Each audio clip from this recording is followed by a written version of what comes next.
Fellas, you know Degree Cool Rush deodorant, right? Well, last year they changed the formula, and guys were mad about it. One dude even started a petition. So guess what? Degree heard us, admitted they messed up, and brought the original Cool Rush scent back exactly how it was. And it's in Walmart, Target, and other stores now for under $4. So grab some and remember why its cool, crisp, and fresh scent made it the #1 men's antiperspirant for the last decade. Degree Cool Rush is back, and it smells like victory for all of us. The Hoover Dam wasn't built in a day, and the GMC Sierra lineup wasn't built overnight. Like every American achievement, building the Sierra 1500 Heavy Duty and EV was the result of dedication, a dedication to mastering the art of engineering. That's what this country has done for 250 years, and what GMC has done for over 100. We are professional grade. Visit GMC.com to learn more. Assembled in Flint and Hamtramck, Michigan, and Fort Wayne, Indiana, of U.S. and globally sourced parts. This is Optimal Finance Daily. Save money where it matters most. Part 2 by Corey of the Fioneers.com. Reasons to focus on the big 3 expense categories. Number 2, seek balance by prioritizing your focus on savings. The second reason to focus on these 3 big expense categories is that it helps you find and maintain a balanced lifestyle. When you prioritize the biggest 3 categories, you can use your mental energy to focus on other pursuits. The journey to financial independence can be obsessive and addictive. I know from personal experience. When I first learned of financial independence, it felt like nothing that I was doing was enough. I kept looking for new ways to save money and optimize our lifestyle. I always wanted to save more. I spent all my free time reading about personal finance. What if we save 5% more this year? This was the question I would ask myself every year. I knew that if we saved 5% more, it would mean that we're buying more freedom. Over time, each new action had a smaller return. I had already optimized the big things. I ended up focusing a lot of my time and energy on things that didn't move the needle for us. I've seen many others follow the same path. It's easy to lose sight of the end goal when pursuing financial independence. It's easy to get so caught up in the strategies of reaching financial independence that you forget why you're so motivated to reach FI in the first place. I didn't know then what I know now. I didn't appreciate the value of taking a more intentional, slower path to financial independence. I didn't value enjoying the journey along the way. This was and continues to be the impetus for slow FI.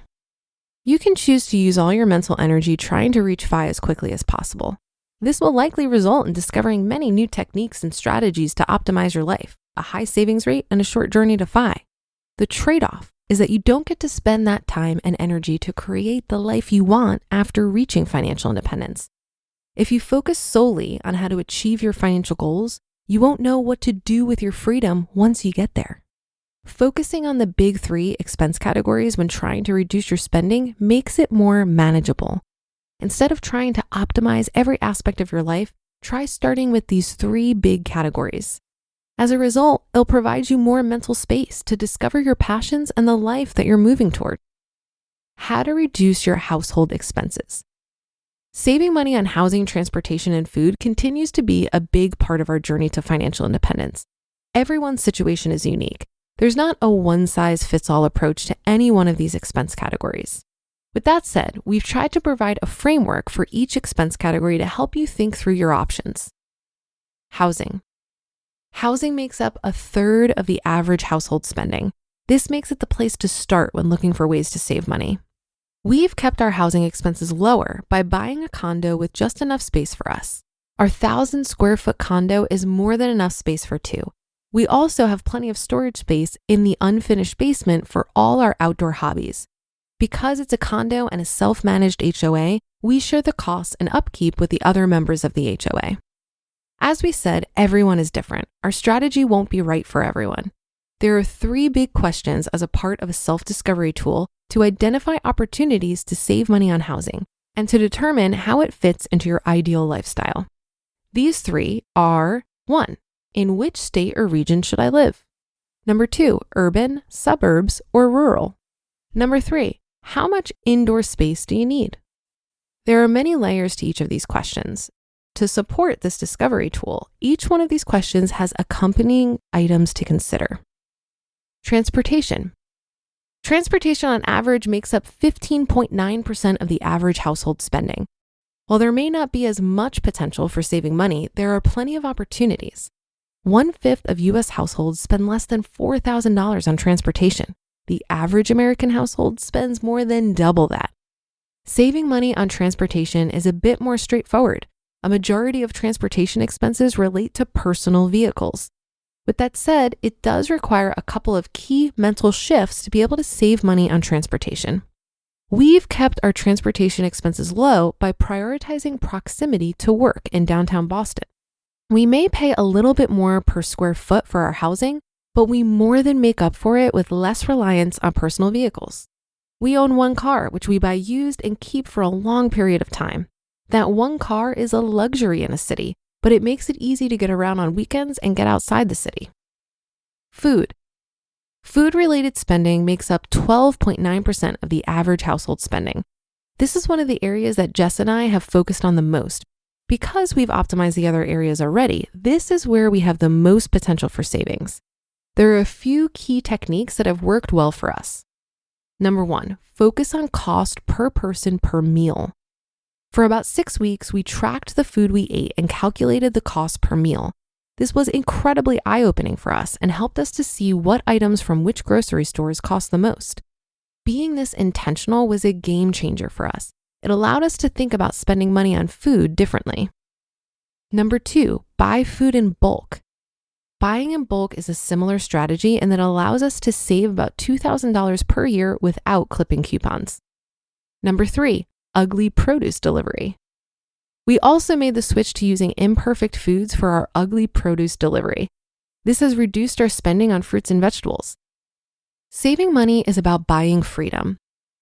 Focusing on the big 3 has allowed us to save money and move closer to our ideal life. Saving money is great in that it provides us freedom in the future, but also in the present. Jess recently decided to quit her day job. Part of the reason we're able to make these decisions to shift our lifestyle is because we have optimized our spending. Saving more money isn't just about expediting your journey to F.I.R.E, but enhancing it. It can provide you the opportunity to buy more freedom now by designing your life. The big 3 can help you accomplish that without going too far to the extreme. You just listened to part 2 of the post titled Save Money Where It Matters Most by Corey of the Fioneers.com. The origins of this podcast were once just a dream. That dream turned into the podcast and business you're listening to today. Starting your own business is a dream lots of us share, but too many of us let it remain just a dream. Don't hold yourself back thinking, what if I don't have the skills? What if I can't do it alone? Turn those what ifs into why nots with Shopify by your side. Shopify powers millions of businesses worldwide and handles 10% of all e-commerce in the US, from household names like Mattel to brands just getting started. Build campaigns that reach customers wherever they're scrolling. Plus, Shopify's expertise covers everything: inventory, shipping, returns, and beyond. If you're ready to sell, you're ready for Shopify.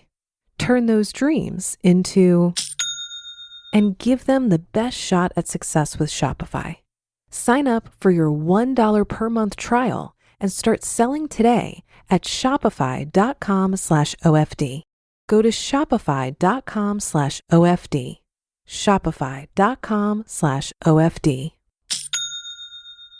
When investing your money starts to feel like a second job, Betterment steps in with a little work-life balance. It's the automated investing and savings app that handles the work so you don't have to. While they build and manage your portfolio, you build and manage your weekend plans. While they make it easy to invest for what matters, you just get to enjoy what matters. Their automated tools simplify the complex and put your money to work, optimizing day after day and again. So go ahead, take your time to rest and recharge. Because while your money doesn't need a work-life balance, you do. Make your money hustle with Betterment. Get started at Betterment.com.